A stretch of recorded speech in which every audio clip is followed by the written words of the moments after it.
Pemirsa, kesaksian Susi, salah satu asisten rumah tangga Verdi Sambo Putri Chandrawati menguak berbagai kejanggalan. Hakim mencap Susi kerap berbohong, bahkan mengancam akan mempidanakan Susi. Di sisi lain dari kesaksian Susi, kita mendapatkan gambaran lebih jelas soal sosok Kuat Ma'ruf, sopir pribadi Putri Chandrawati yang memiliki pengaruh kuat di antara para ajudan dan ART keluarga Sambo Putri. Apakah cerita pelecehan seksual di Magelang adalah cerita settingan belaka seperti kata hakim?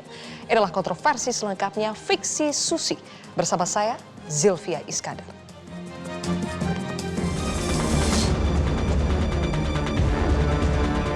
Jadwal kegiatan saudara Putri pada waktu tanggal 7 Juli di rumah Magelang. Tanggal 7 Juli, Ibu Diatur supaya nggak ketahuan bohongnya, diatur. Ngomong yang baik. Saya mau nanya sama saudara, masuk akal nggak sih cerita saudara ini? Sementara saudara menemukan saudara Putri tergeletak, saudara minta tolong, dijawab sama saudara bercerita tadi, saudara Kuat dengan saudara Joshua berantem, jangan kau naik.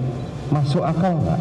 Om Kuat naik ke lantai 2. Terus? Habis itu Om Kuat lihat Joshua mungkin di bawah mau naik ke Kok atas. mungkin? Nanti dulu, belum sampai situ. Inilah kalau ceritanya settingan yang seperti ini gitu loh. Kalau saudara berbohong terus begini, seharusnya saudara ikut duduk di sini sebagai tersangka, sebagai terdakwa. Terdakwa, bagaimana atas keterangan saksi ini? Mohon izin yang mulia. Ya. Untuk keterangan dari saudara saksi, Mas, banyak yang bohong ya.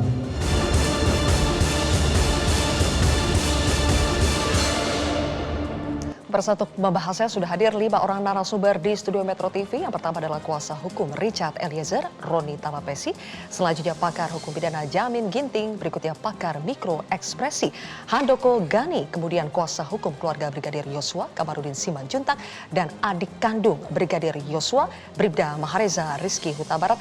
Selamat malam Bapak-Bapak, selamat malam Reza. Terima kasih sudah hadir di kontroversi. Dan pemirsa, sebelumnya kami informasikan juga bahwa kami telah berusaha untuk mengundang dari kuasa hukum Sambo Putri maupun kuasa hukum Kuat Ma'ruf, tapi tidak dapat memenuhi undangan kami di kontroversi.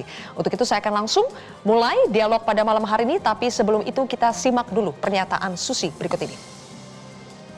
Ke rumah aja lah yang malam, kejadian malam. Seperti yang kamu ceritakan di BAP.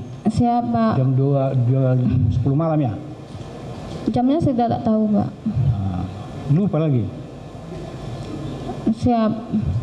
Ya? Habis. Makanya jangan ingat-ingat cerita yang di narasi-narasi itu tidak perlu. Sekarang itu apa yang kau alami aja. Habis itu saya beres-beres di dapur, masih di dapur. Nggak lama, Om Joshua keluar ke arah kamar ART gitu kan, masuk ke arah ibu. Untuk mengangkat ibu, untuk mau dipindahin ibu ke atas. Terus belum sempat ngangkat tapi mau itu kan. Terus Siapa belum sempat ngangkat? Makanya apa ceritamu itu yang inilah berurutan, belum sempat ngangkat. iya, dari belum. mana kamu tahu? Kan Om Kuat kan di situ masih ngobrol sama ibu. Datanglah si Om Joshua. Habis itu dia jalan ke arah ibu. Iya. Ada Om Kuat juga di sana. Kenapa kamu bilang di BAP penyidik bahwa Joshua sudah mengangkat Ibu PC? Coba, udah lupa lagi tuh. Tidak, saya Yang benarnya pikirannya yang mana? belum ini di PAP itu belum ingat pasti apa yang Ini sebenarnya. melalui ketua majelis ya. Saya harap ini dihadirkan terus di dalam persidangan ini. Terutama kami mau menggali motifnya ini, pembunuhan ini. Peristiwa tanggal 4 Juli. Bang Roni, kalau menurut Icat sebetulnya bagaimana peristiwa angkat-mengangkat pada tanggal 4 Juli itu? Iya, peristiwa tanggal 4 Juli itu kan klien saya itu dipanggil. Jadi ketika PC itu di sofa, kemudian klien saya itu dipanggil sama almarhum untuk membantu almarhum mengangkat PC. Nah di situ mereka berdua coba maju, tetapi tidak terjadi karena klien saya melihat bahwa Bu PC bilang tidak usah diangkat. Kemudian yang disampaikan oleh Susi bahwa klien saya sampaikan jangan gitu. Klien saya kan seolah-olah menegur almarhum, jangan gitu bang. Ya. Faktanya tidak. Ica tidak ada bilang begitu ya? Ica tidak bilang seperti itu. Jadi itu yang kemarin kami koreksi ya. Baik. Jadi kami meragukan keterangan dari Susi. Oke. Kenapa Yosua mengajak Icat untuk mengangkat Putri? Apakah Putri memang minta diangkat karena sakit atau bagaimana? Posisinya kalau Richard sampaikan bahwa Putri sedang tidak enak badan. PC sedang tidak enak badan. Dan memang minta diangkat atau tidak? Nah posisinya tuh klien saya cuma diajak aja.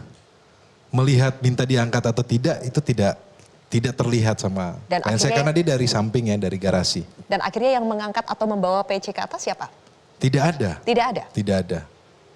Nah itu yang pertama. Terus yang kedua kami bertanyakan karena tanggal 4 katanya ada di dalam BAP itu kan ada bopong-bopongan ya, angkat. Tetapi tanggal 5-nya klien saya sampaikan bahwa mereka ke Taruna Nusantara, kemudian ke Jogja, ke mall. Itu artinya apa? Bahwa sebenarnya menurut penglihatan klien saya bahwa tidak ada sesuatu yang mencurigakan. Tidak ada masalah di tanggal 4 itu Betul, sebetulnya. tidak Tapi ada menurut masalah. pihaknya Sambo, dugaan pelecehan seksual itu sudah mulai terjadi pada tanggal 4 itu. Ya itu klaimnya pengacaranya Sambo, tetapi kan saya berpatokan pada keterangan klien saya ya. Oke. Karena klien saya tanggal 5 mereka ke mall, klien saya nunggu di mobil, sempat berbicara sama almarhum, semuanya baik-baik saja. Masih baik-baik saja. Iya. Oke. Reza, saya ingin tanya ke Reza, Bang Yos ada cerita sesuatu tidak ke Reza soal apalah? Mungkin ada kejadian atau apa sesuatu yang dia rasakan selama ada di Magelang? Kalau untuk Bang Yos itu gak pernah cerita apa-apa ya kak ya. Untuk masalah pekerjaan kayak mau dia sakit ataupun capeknya masalah kerja gak pernah. Dan aku juga gak pernah mau ganggu Bang Yos. Kalau sewaktu-waktu Bang Yos pergi ke Magelang. Karena emang tahu kan kalau misalnya di Magelang tuh kerjaan Bang Yos pasti lebih double, lebih banyak lagi. Jadi waktu Bang Yos pergi dari awal hari itu ke Magelang sampai balik ke Jakarta, nggak pernah saya ganggu untuk saya telepon atau hubungi gitu sih Kak. Tidak pernah, oke. Tapi betulkah pada tanggal 3 atau 4 Juli Reza dikirimi Putri foto Bang Yos lagi menyetrika? Oh ya itu tanggal 3 hari Minggu. Tanggal 3 hari Ya, Minggu? jadi waktu itu awalnya kan emang biasa kita kayak setiap hari Minggu tuh sering chat-chatan lah, entah antara dengan Bu PC yang ngechat saya duluan atau saya ngechat Bu PC duluan untuk mengucapi selamat hari Minggu gitu. Jadi kebetulan tanggal 3 itu saya yang ngucapi dulu, ibu itu membalas, terus sorenya di-chat kembali itu sambil mengirim foto Bang Yos lagi nyetrika. Intinya menguji Bang Yos ya? Iya muji, bilangnya kakaknya luas banget nyetrikanya sampai bingung nih gajinya berapa. Sini dek, susul kakaknya ke Magelang bantuin gitu. Bu PC sering seperti itu? WA-an kemudian mungkin chat santai atau memuji Bang Yos ke Reza? Kalau isi chatnya paling sering itu kalau hari Minggu pasti kayak ngucapin selamat hari Minggu. Kadang-kadang juga nggak tentu harinya kak ya. Kadang beliau juga bilang, dek sini dek ke Saguling kalau memang lagi off istirahat dan makan di rumah Saguling aja gitu. Jadi memang seramah itu ya? Iya, dulu seramah itu sama saya. Sampai ke anggota keluarga ajudan yang lain, apakah seperti itu juga Reza?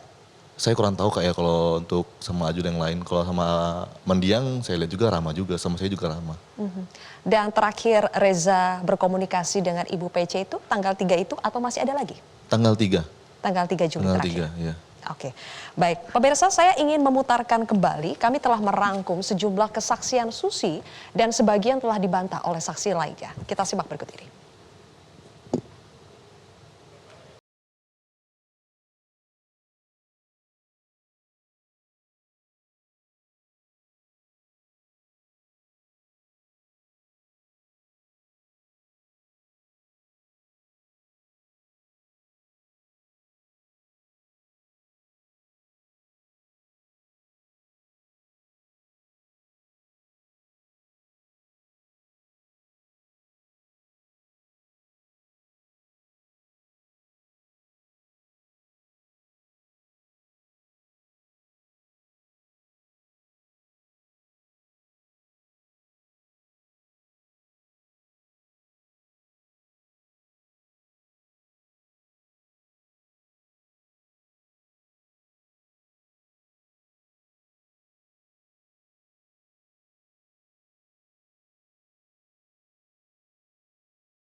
Bang Kamarudin, menurut Abang apa sebetulnya yang sedang dikejar hakim dari pertanyaan soal Sambo PC lebih sering tinggal di rumah mana, pernah ribut atau tidak, siapa yang melahirkan anak keempat mereka?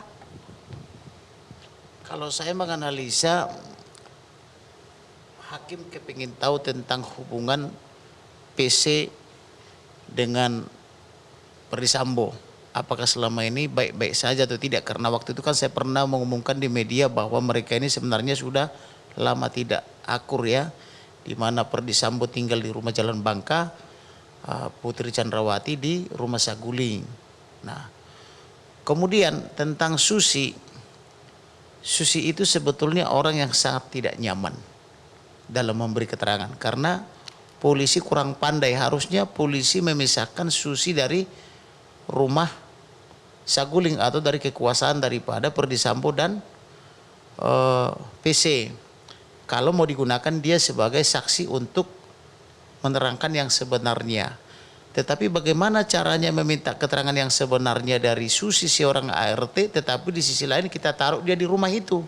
Itu sama saja kita menyuruh Susi untuk bunuh diri. Karena dia menerima gaji dan upah dari PC sampai hari ini, tetapi kita menyuruh dia untuk melawan majikannya. Ini kan kekonyolan, inilah kesalahan negara ini. Harusnya. Jadi menurut Anda Susi ini berada dalam tekanan karena masih betul, harusnya polisi dan jaksa minta tolong Sambo kepada saya supaya saya pekerjakan di kantor saya atau di rumah saya. Saya tadi melihat wajahnya, saya tadi melihat matanya Susi, dia berbohong. Karena dia setiap kali memberi keterangan, gerakan matanya itu ke kanan, hitamnya itu. Artinya tidak pernah terjadi yang diterangkan itu. Karena kalau sudah pernah terjadi, itu pasti terekam di dalam subconscious mind, yaitu alam bawah sadar, yaitu otak belakang, otak bawah. Jadi kalau seseorang berbicara misalnya begini, ketika ditanya, dia misalnya matanya ke kanan, itu nyari-nyari, belum pernah terjadi. Nanti ada pakar mikroekspresi yang bisa menggali soal itu. Tapi kalau menurut Bang Kamarudin, apakah Susi itu sebetulnya adalah saksi mahkota? Susi harusnya saksi mahkota, sekiranya dia dikeluarkan dari kandang serigala itu. Tetapi sepanjang dia ditaruh di dalam kandang serigala, apa yang bisa kita harapkan dari Susi? Maka dulu ketika saya mengungkap kasus IKTP dan Hambalang, itu karyawan-karyawan bagian keuangan sampai supirnya saya rekrut kerja sama saya. Kau di sana dibayar berapa? Misalnya 5 juta, aku kasih kau 10. Oke, berarti Kerja di masih ada kantor, bawa relasi semua data. kuasa Kan ya, begitu. yang akhirnya membuat Susi tidak leluasa. Mas Handoko, karena sudah disinggung oleh Bang Kamarudin soal ekspresi Susi dan sebagainya, tadi kita juga lihat. Menurut Anda, apakah itu memang adalah ciri orang yang berbohong atau berada dalam tekanan? Kalau ciri orang yang dalam tekanan betul, tapi kalau ciri orang yang berbohong tidak 100% seperti itu. Jadi bisa seperti itu, bisa juga tidak. Tergantung orangnya, tergantung situasi kondisinya, tergantung juga kondisi emosionalnya. Kalau kembali ke Susi, yang terjadi pada Susi ini kan kombinasi. Kita punya 3 dugaan. 1, Susi ini memang diatur dalam sebuah skenario. 2, Susi ini tidak tahu dia diperalat. Ya, dikondisikan, situasikan, ikut, tanpa sadar jadilah dia seorang saksi. Ketiga, Susi ini karakternya itu nggak cocok kalau di interview dengan cara seperti itu. Karena ada beberapa orang kalau di interview dengan cara seperti itu, yang ada dia gemeteran, ada yang sampai terkencing-kencing dan kacau semuanya. Cara yang mana yang Anda maksud? Ditekan, dibilang berbohong? Ya, ini kan unik. Cara yang dilakukan oleh hakim itu adalah sebuah teknik interview yang sangat khusus. Yaitu sebuah teknik interview yang hanya digunakan ketika mengejar sebuah pengakuan. Yang artinya kalau sudah mengejar sebuah pengakuan, sudah ada sebuah hipotesa, bahkan mungkin bukti-bukti bahwa yang bersangkutan ini berbohong. Itu sebuah teknik yang khusus sekali, yang khas memang dikejar, makanya keluar pernyataan-pernyataan, sudahlah kau berbohong, sudahlah, seperti diatur. Kenapa kira-kira hakim memilih teknik seperti ini? Apakah hakim sudah memiliki informasi sebelumnya atau dengan keyakinannya atau dibandingkan dengan BAP? Bang Jamin boleh dijawab nanti, kita harus jeda terlebih dahulu. Pemirsa, kontroversi akan kembali sesaat lagi.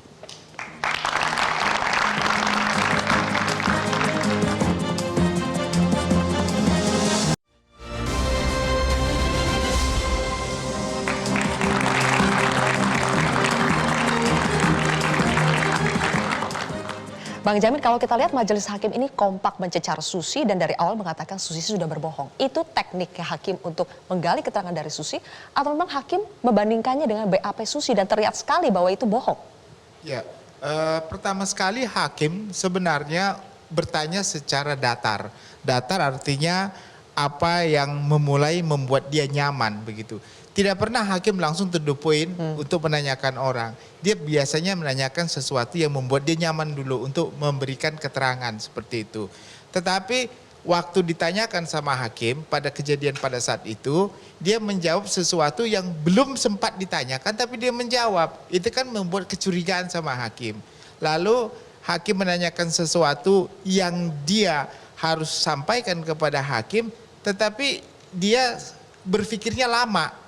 Ya, jadi dia kayak diam begitu kan. Nah ini kan hakim membuat, jadi lah harusnya kalau orang yang melihat sendiri, mengalami sendiri, itu dia langsung spontan, dia akan jawab secara spontan.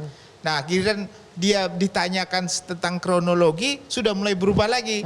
Dia cepat mengucapkan kronologinya, kok bisa cepat? Yang tadi lambat, yang ini cepat. Padahal kan sama-sama melihat mengalami harusnya cepat. Lalu ada perbedaan antara BAP dengan apa yang disampaikan dalam persidangan. Memang di pasal 185 mengatakan keterangan yang diminta itu adalah keterangan yang benar adalah di depan persidangan.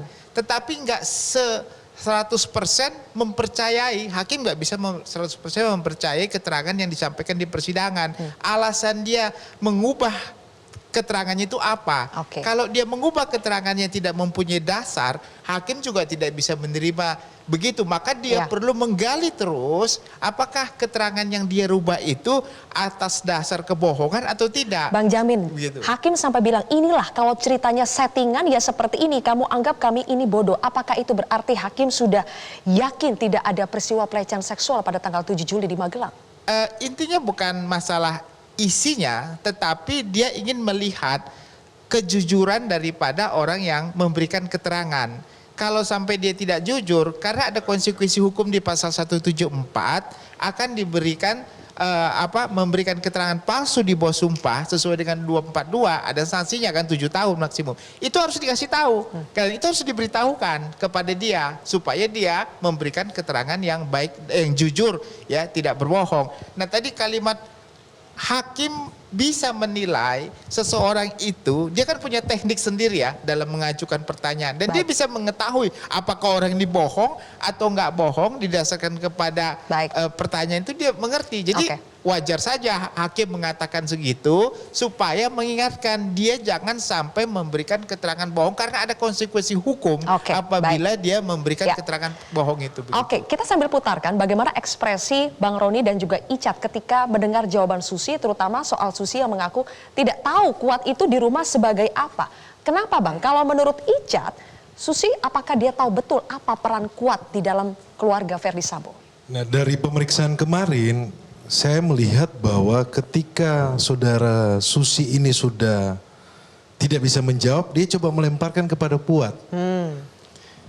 Jadi semuanya ke Kuat gitu kan.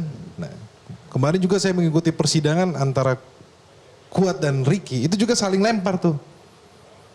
Ricky yang tahu, Kuat yang tahu. Nah inilah sebenarnya dalam persidangan ini akan terungkap fakta-fakta ya. Bahwa memang kalau mereka berkata tidak benar, tentunya kan ada sanksi pidana. Ini juga merupakan pembelajaran untuk kita semuanya ya, bahwa ketika bersaksi di depan persidangan tentunya harus berkata jujur. Oke, jadi kalau menurut Icat, Kuat itu sebagai apa di rumah dan apakah perannya memang se-powerful itu? Kalau Richard menyampaikan ya Kuat sebagai sopir. Tetapi di dalam keterangan Susi kan Kuat seolah-olah bahwa mengetahui serangkaian peristiwa yang ada di Magelang. Sebenarnya kalau di perkara Magelang ini kita tidak terlalu, saya kepentingan klien saya kita tidak terlalu membahas tentang Magelang karena apa? Tidak ada dalam dakwaannya Richard. Tapi kalau hal yang seperti Richard sampaikan kepada almarhum Joshua, jangan gitu Bang, nah itu kita bantah karena faktanya tidak seperti itu. Kemudian kemarin kami temukan kan bahwa Susi ketika di lantai 2 menyampaikan bahwa ada pertengkaran di bawah antara Kuat Ma'ruf dengan almarhum Joshua. Kita tunjukkan video, Susi bingung kan? Karena itu tangganya letter U, nggak bisa ngeliat ke bawah. Susi bingung, hakim juga bingung sampai mempertanyakan apa sebetulnya peran Kuat di dalam keluarga Ferry Sambo. Kita simak bersama cuplikannya berikut ini. Korban Joshua Huta Barat sempat nggak mengangkat tubuhnya Susi? Tidak. Tidak sempat. Siapa yang melarang? Om Kuat nyano ibu. Ngelarang Om Joshua untuk jangan angkat ibu. Dari tadi pertanyaan saya kamu jawab seolah-olah Kuat ini orang yang posisinya di atas segala-galanya, bahkan lebih daripada ajudan, bisa melarang ajudan, bisa ini. Padahal kamu jelaskan tadi saudara Kuat sejak setahun yang lalu tidak pernah ke rumah Saguling, tapi hebat kali dia bisa perintah-perintahkan ajudan. Padahal dia hanya sopir loh. Dan saudara mengikuti apa kata Kuat semua. Reza, kenal Kuat? Pernah berinteraksi? Pernah Kak. Pernah. Pertama kali kita interaksi itu pas saya datang ke Jakarta 2020 bulan 3 akhir. Situ pertama kali kenal dengan Kuat. Cuman kita nggak ada komunikasi gimana-gimana sih. Cuman dia kayak dulu tuh main ke sana diundang sama almarhum Bang Yos. Bang Yos cuman kayak kenalin ini Om Kuat katanya gitu. Orang lama sih katanya gitu. Oke. Reza tahu bagaimana hubungan Yosua dengan Kuat? Nggak tahu sih Kak, karena cuman sekali itu aja ketemu sama Om Kuat dan abis itu sampai saya pindah pun ngekos dekat Saguling, nggak pernah ngeliat dia. Oke. Yosua pernah cerita bagaimana dia pernah tidak ada masalah dengan Kuat atau mungkin dengan ajudan lainnya? Kalau Bang Yos nggak pernah cerita yang kayak gitu Kak. Nggak ada, dia nggak pernah cerita masalah dengan Kuat ataupun dengan ajudan lain, nggak pernah. Reza, pada tanggal 19 dan 21 Juni, Bang Yos pernah minta maaf ke Vera dan minta Vera untuk mencari pria lain, sementara dia akan tetap sendiri. Reza tahu apa yang terjadi dengan Bang Yos saat itu? Nggak tahu Kak. Tidak tahu? Karena bener-bener kayak Bang Yos tuh sama aku tuh nggak pernah mau cerita tentang sedih. Dia pokoknya selalu ngajak aku pasti kayak yang bahagia-bahagia aja. Nggak mau dia cerita keluh kesahnya atau dia sakitnya gimana, capeknya gimana, nggak mau. Reza pernah bertanya kepada Bang Yos? Pernah, waktu itu sepulang dari Bali sih, nemenin Pak FS dia, beliau pulang terus saya sempat Itu bulan ngeliat. apa? Bulan apa ya, kalau nggak salah udah lewat bulan Mei kalau nggak salah ya Kak. Bertanya apa? Saya ngeliat kayak, Bang kenapa pucat Bang? Baru kali itu dia kayak bilang, iya Dek, lagi kurang enak badan. Dan itu baru kali itu, selama saya di Jakarta dia baru pernah bilang kayak gitu, kurang enak badannya. Habis itu yaudah istirahat aja Bang, jangan kerja dulu, gue bilang gitu kan. Iya kok udah kelar juga Dek. Apa maksud lu ya, maaf ya nggak bisa nemenin kau di sini.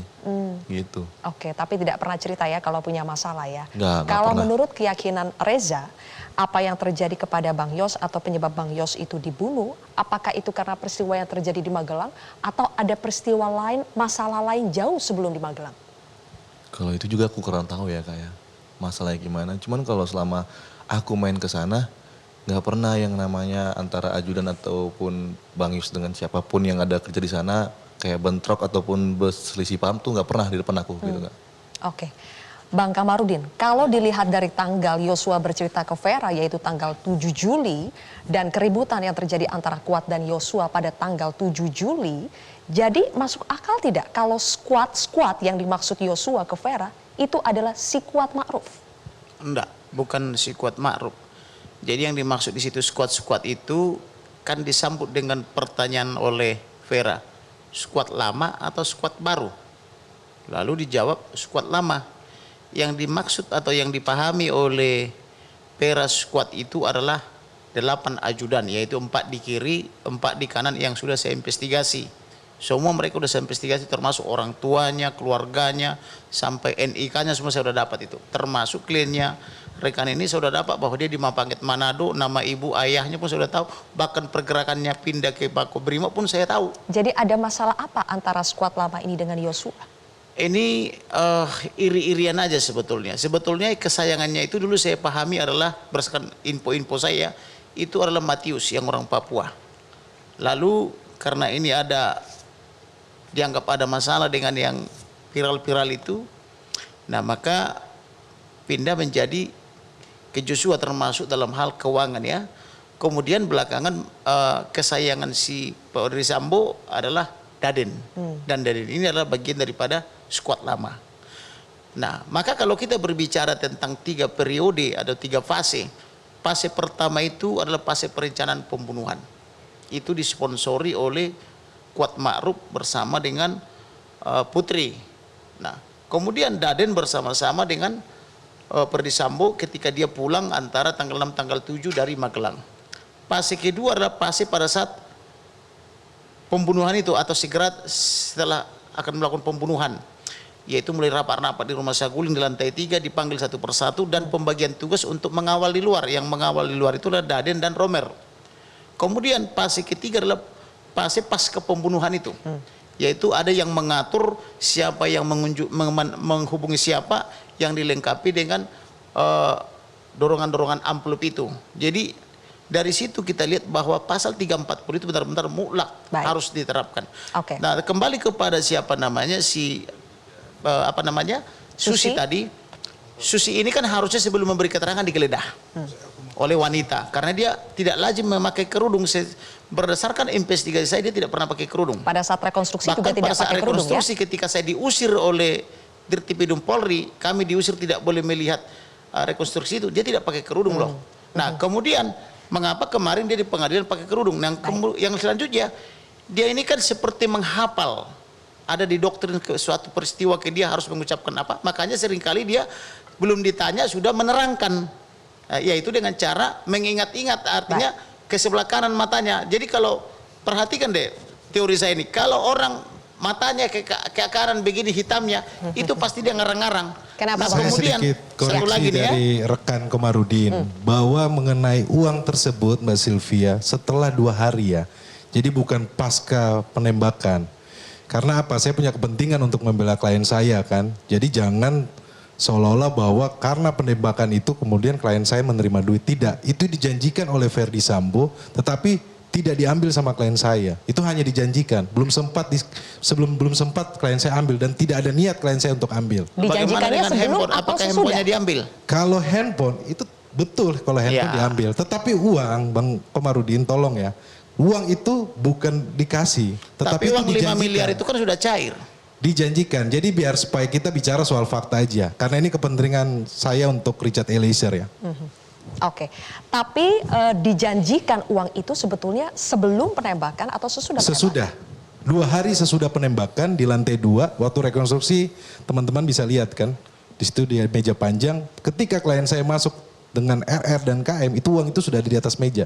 Itu sudah bunyi juga di BAP-nya RR dan KM, bahwa ada uang di meja. Oke, kita masih menggali hubungan antara tokoh Susi, kemudian perannya Kuat dalam cerita yang ada di Magelang karena Ibu Yosua, Ibu Rosi Simanjuntak sampai marah dan bertanya kepada Kuat, sebetulnya Kuat ini siapanya si Putri? Kita akan bahas lebih jauh pemirsa, usai jeda.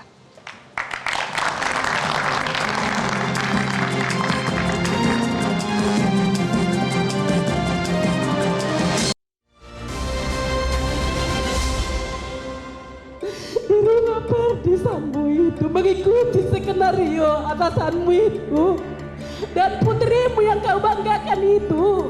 Ada apa kamu dengan si Putri itu, Kuat Ma'ruf?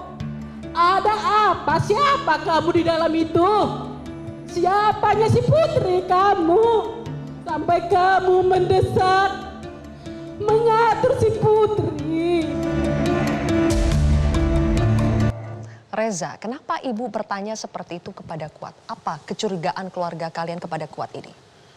Kalau mama pernah cerita kayak jangan-jangan si Kuat nih yang paling pengaruh besarnya. Makanya mama tuh dari dulu juga pengen kayak kapan nih sidang, pernah ngomong juga sama Reja kan.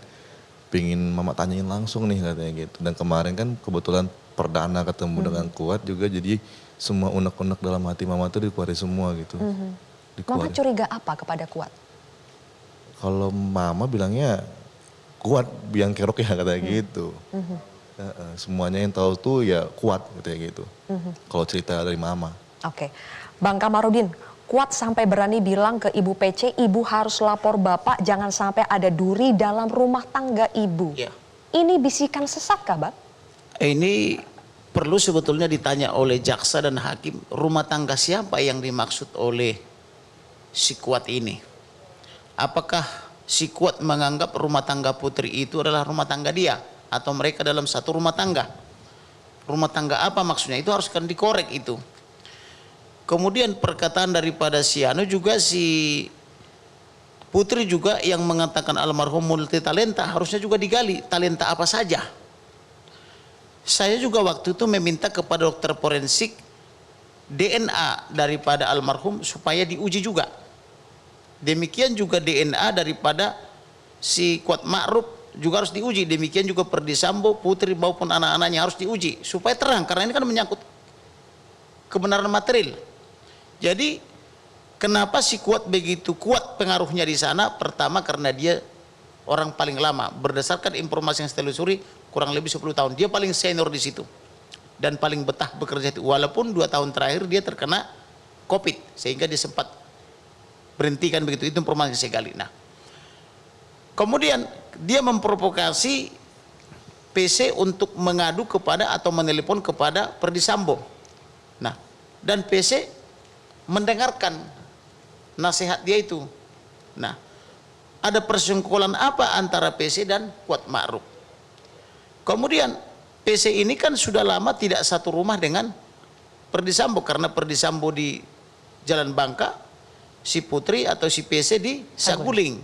Sesekali di rumah dinas mereka kan begitu di Duren 3. Nah, apakah siapa ini si Kuat Ma'ruf ini menjadi imam di Saguling? Ini kan perlu dicari tahu juga. Saya ingin cari tahu ke Bang Roni ya. Siap. Sebetulnya kalau menurut Icat, Kuat ini apa pengaruhnya? Hakim juga mengejar ya, siapa sebetulnya Kuat ini? Kalau menurut Icat, bagaimana sebetulnya relasi Kuat dengan Bu Putri, dengan Sambo? Kuat sebenarnya posisinya yang orang lama bekerja, kemudian COVID, Lebaran kemarin dipanggil sebagai sopir. Richard tidak melihat bahwa pengaruh Kuat seperti apa.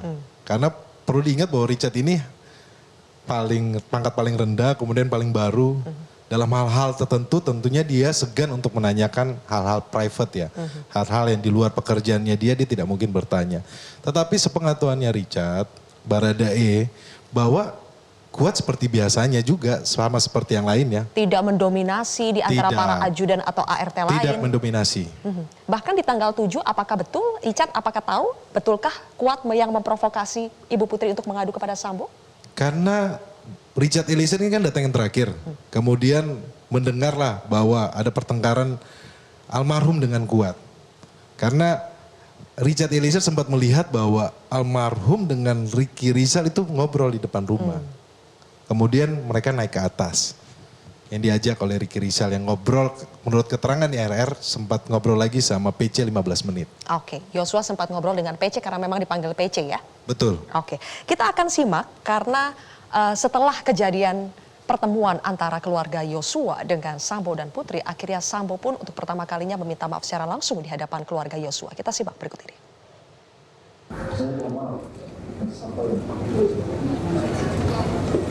Saya sangat menyesal. Saat itu saya tidak Mas Handoko, ada emosi apa saja dalam permohonan maaf Sambo barusan?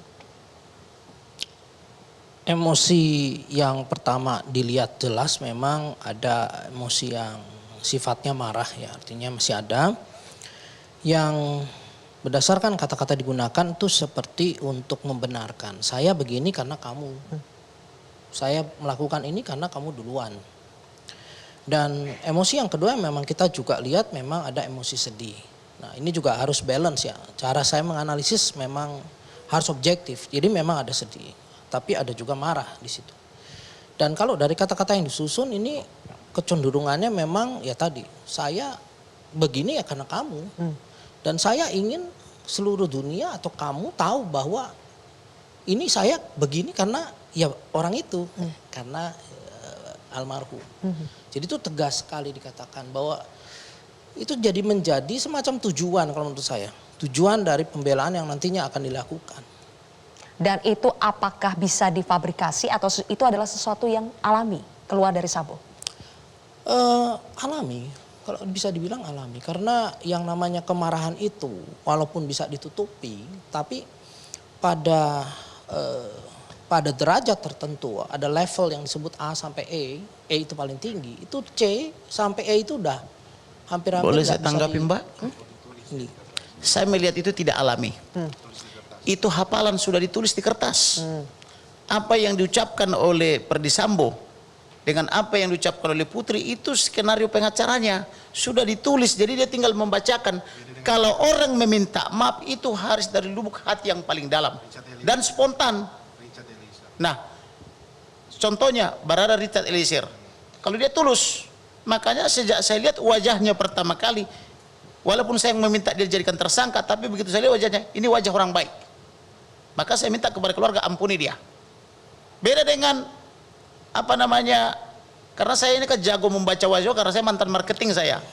Jadi apa namanya, Perdi Sambo ini maupun si PC ini dihafal. Bahkan satu lagi, pengacara Perdi Sambo, pengacara Putri, pengacara Ricky Rijal dan pengacara Kuat Maruf itu satu grup. Termasuk pengacara apa namanya Susi ini satu grup. Dari grup sana, tanpa bermaksud saya bermaksud Sarah, ya itu dari grup sana semua. Baik. Jadi artinya itu tidak ada alami di situ, itu tidak natural. Itu hafalan. Saya bantah gitu. ya. Walaupun kita ini membaca, tapi ada emosi di dalamnya. Dan ketika tadi saya katakan alami, saya tidak mengatakan artinya itu berpura-pura dan sebagainya, tapi artinya memang itulah yang akan ditempuh gitu loh. Artinya itulah yang akan ditempuh cara beliau yang nanti akan melakukan pembelaan ya seperti itu. Jadi walaupun kita ini membaca teks, seperti Mbak membaca teks, apakah tidak ada emosi? Baik. Kalau meminta maaf Bapak, itu matanya Pak, tidak perlu melotot seperti itu. Itu dia memang meminta maaf tapi matanya marah. Sebentar, saya kalau tidak meminta maaf mengatakan matanya tidak melotot tapi sayu. Sebentar, saya minta tidak belas kasihan mengatakan gitu loh. bahwa beliau ini meminta maaf loh Pak. Jangan salah. Dia meminta maaf tapi Saya matanya tidak memarah kayak mengatakan begini, marah. beliau ini meminta maaf dengan tulus. Saya tidak mengatakan itu ya. Yang saya katakan adalah beliau meminta maaf dengan mengatakan saya begini karena kamu. Baik, oke. Saya ingin bertanya kepada Bang Jamin Ginting. Masih konsisten Sambo dengan pelecehan seksual. Hakim pun banyak sekali mengorek keterangan mengenai kondisi hubungan keluarga FS dengan PC sampai bertanya soal anak keempat siapa yang melahirkan. Apa sebetulnya yang mau dikejar oleh hakim? Ya, saya kira saya mau komentari sedikit ya mengenai tadi kesaksian daripada permohonan maaf itu dulu. Ini ada konsekuensi hukum terkait permohonan maaf ini. Dalam hukum itu kalau orang meminta maaf atas apa yang dia lakukan, berarti dia itu sudah mengakui apa perbuatannya. Yang pertama itu. Yang kedua, dia meminta maaf karena saya begini katanya. Berarti ada sesuatu alasan dia meminta maaf karena ada sesuatu yang dia nggak suka dia lakukan itu. Itulah yang dimunculkan motif. Jadi motif itu dimunculkan karena katanya istri saya dilecehkan, makanya saya melakukan hal ini. Berarti dia memunculkan motif sebagai alasan yang kemungkinan akan meringankan dia. Tetapi ada permasalahan di sini. Antara Ibu PC dan FS sama-sama meminta maaf. Tetapi FS mengatakan saya meminta maaf karena istri saya dilecehkan. Tetapi waktu Ibu PC meminta maaf, dia tidak merasa dilecehkan. Kenapa? Karena dia kalau istri saya dilecehkan, yang dilecehkan sendiri harusnya langsung spontanitas. Saya dilecehkan. Harusnya lebih marah. Ya lebih parah karena yang dilecehkan. Tapi Ibu Putri tidak mengungkapkan itu pada saat dia meminta maaf dan akan menindak terus atas pelecehan tersebut. Nah ini kan tidak ada konsistensi antara FS dan PC-nya. Nah berarti ada sesuatu yang mungkin Ibu PC merasa saya nggak dilecehkan, tetapi menurut FS istri saya dilecehkan. Nah ini justru yang tadi permintaan maaf itu pada saat itu saya lihat koordinasinya kelihatannya kurang pas. Makanya tadi dikatakan terkait dengan tulisan itu harusnya nggak begitu. Harusnya dua-dua konsisten sepakat dilecehkan. Oke, sebelum kita break, Mas Handoko, kalau Anda membaca Putri, bagaimana ketika dia ini meminta menarik. Betul sekali. Kita tahu Putri ini kan, Bu Putri ini mengatakan bahwa saya adalah korban pelecehan. Tetapi dengan tadi hafalan yang disampaikan, dengan emosi yang keluar ini nggak sama gitu.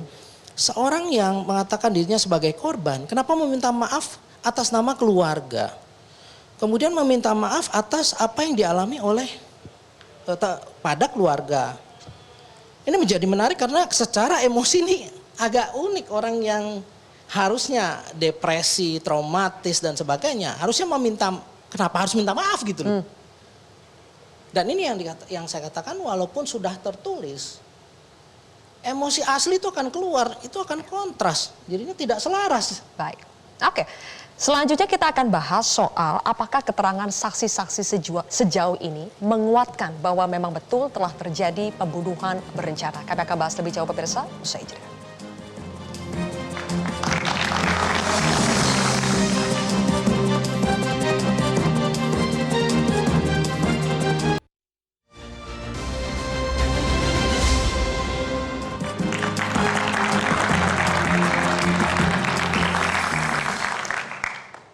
Anda kembali bersama kami di Kontroversi. Pemirsa, Bang Jamin, saya ingin Anda mengomentari soal keterangan dari ajudan Sambo yang bernama Romer. Dia cerita kalau Sambo minta berhenti di rumah Duren 3, pakai sarung tangan, membawa senjata HS milik Yosua. Apakah itu berarti semakin tidak terbantahkan bahwa unsur pembunuhan berencana terpenuhi? Ya, dalam konsep pembunuhan berencana itu harus dipahami kalau memang ada suatu tenggang waktu yang dilakukan dan ada persiapan untuk melakukan dan bagaimana cara alat untuk digunakan. Nah, kalau dalam konteks seseorang ingin mempersiapkan itu, alat itu apa yang digunakan? Contohnya senjata. Lalu untuk menutupi supaya apa yang dilakukan itu tidak diketahui atau menyamarkan supaya bukan dia dianggap sebagai pelaku, ya salah satunya tentu kalau menggunakan senjata karena terkait dengan misiu dan proyektil, ya tentu dia menggunakan alat. Sama seperti untuk sidik jarinya juga untuk tidak diketahui. Nah, ini juga bisa menjadikan dasar bagi hakim untuk menilai sebenarnya dari konstruksi yang ada, dia termasuk salah satu yang menembakkan. Kan kita ketahui konstruksi yang dikeluarkan oleh Barreskrim pada saat itu. Dan dengan adanya sarung tangan itu menunjukkan memang dia tidak mau diketahui sidik jari dalam senjata tersebut. Berarti ada persiapan? Kelihatannya itu ada persiapan, karena itulah persiapan. Tapi kita nggak bisa lihat dari situ saja, kita harus tarik lagi ke belakang. Seperti tadi ada rencana di Saguling, terus ada Ibu FS telepon ke dia, terkait dengan motif tadi yang saya katakan adanya unsur, itu kan rangkaian kegiatan, suatu kegiatan yang disebut sebagai suatu persiapan. Bang Jamin, terakhir, tapi dari Sambo itu selalu ada alibi emosional, saya marah, saya emosional. Apakah alibi emosional itu bisa menghindarkan Sambo dari pasal pembunuhan berencana? Ini yang menarik Mbak Siska. Jadi kelihatannya kalau yang saya amatin, Pak FS ini tetap menyatakan bahwasannya ada motif terkait dengan pelecehan seksual. Saya yakin ini ada buktinya. Dia punya bukti tentang ini. Tetapi bukti itu, apakah bukti itu akurat atau tidak akurat terkait dengan pelecehan seksual, itu yang nanti kemungkinan kita lihat. Tapi suatu ketika dia akan menunjukkan itu. Salah satu contohnya apa? Kemungkinan ini menurut penafsiran saya, ada video yang ada di Magelang terkait dengan adanya kegiatan tersebut. Saya nggak tahu kegiatan apa, kelihatannya akan arahnya ke sana. Karena saya lihat di konsistensi terkait dengan itu terus dan tidak bisa dihentikan sama FS. Berarti dia yakin ada alat bukti yang akan dihadirkan nantinya waktu diberikan kesempatan. Yakin ada alat buktinya? Tidak sependapat saya. Justru Perdi Sambo mengatakan istrinya mau diancam dibunuh, lalu dia melapor itu tanggal 8 adalah di Duren 3, yaitu dia membuat laporan 338 junto pasal 53 atau percobaan pembunuhan. Dan itu sudah SP3, karena saya bantah semua itu, saya patahkan. Kemudian tanggal 9, istrinya melaporkan dia dilecehkan di Duren 3. Katanya diraba-raba, kemudian diancam ditodong senjata, itu pun sudah SP3 karena saya patahkan semua itu. Artinya tidak ada konsistensi soal yang tadi yang bilang konsistensi. Kemudian justru Yang sempurna adalah 340 pembunuhan terencana. Jadi saya bagi dalam 3 fase. Pra pembunuhan, saat pembunuhan, dan pasca pembunuhan. Pra pembunuhan dia diprovokasi oleh Kuat Ma'ruf dan PC. Kalau saya lihat di Siska. Kemudian pada saat pembunuhan pembagian tugas. Romer menjaga sama Daden menjaga di luar. Kemudian Perdi Sambo bersama kliennya rekan ini Baradae melakukan pembunuhan. Kemudian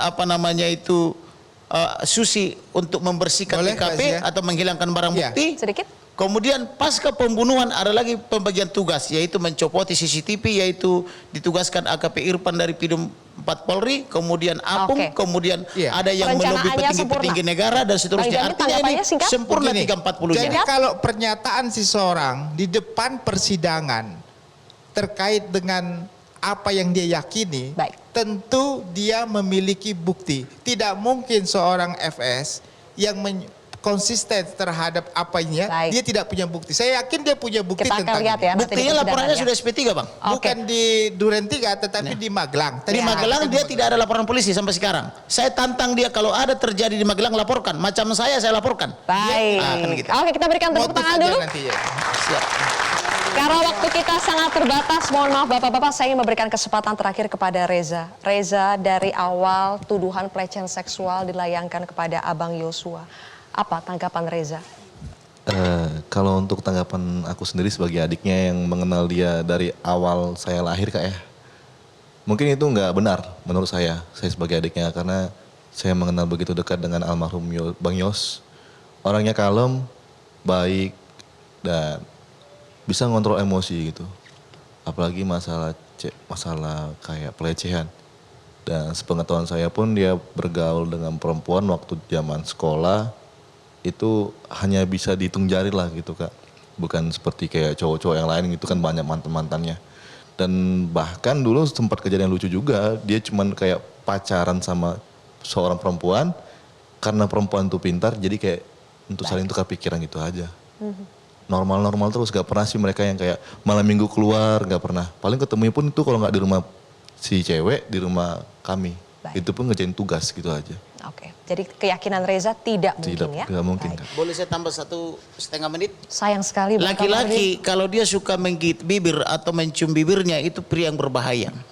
Perhatikan bibirnya Perdi Sambo, sering dia gitu. Oke, sayang sekali waktu kita sudah habis. Terima kasih Bapak-Bapak sudah hadir bersama kami. Pemirsa, sepintar-pintarnya bangkai ditutupi, baunya tetap tercium juga.